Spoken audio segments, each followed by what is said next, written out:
Praise the Lord. What is the source of everything I have? എൻ്റെ സർവത്തിൻ്റെ ഉറവിടം എന്താണ്?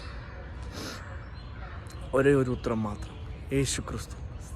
Jesus Christ is the provider and the source of everything I have. യേശു ക്രിസ്തുവാണ് എൻ്റെ സർവത്തിൻ്റെ ഉറവിടവും source. ഒരു മരമായാൽ അതിനൊരു പ്രത്യാശയുണ്ട്. അത് തളിർക്കും, പൂക്കും, ഫലം കായ്ക്കും. ആരെല്ലാം അതിന് പറിച്ചൊറിഞ്ഞാലും വെട്ടിമാറ്റിയാലും അത് തളിർക്കും, പൂക്കും, ഫലം കായ്ക്കും. ഒരു പക്ഷേ ഫലം കായ്ക്കാൻ ചിലപ്പോൾ വൈകിയേക്കാം, പക്ഷേ അതിനൊരു പ്രത്യാശയുണ്ട്, അത് ഫലം കായ്ക്കുക തന്നെ ചെയ്യും. എൻ്റെ സർവത്തിൻ്റെ ഉറവിടമായ യേശുക്രിസ്തു എന്നുള്ളിൽ വസിക്കുന്നുണ്ടെങ്കിൽ എനിക്ക് ഉറപ്പായിട്ടും ഒരു പ്രത്യാശയുണ്ട്, ഞാൻ ഇന്നല്ലെങ്കിൽ നാളെ ഫലം കായ്ക്കുക തന്നെ ചെയ്യും. And the source of everything I have is Jesus Christ.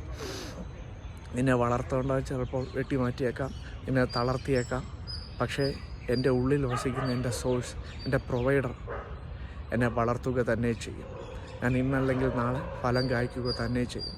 പ്രത്യാശ കൈവിടരുത്. Don't lose the hope. Don't be discouraged. The provider is with me. Provider is inside me. ദൈവം ധാരാളമായിട്ട് നിങ്ങളെ അനുഗ്രഹിക്കട്ടെ. ശലോം.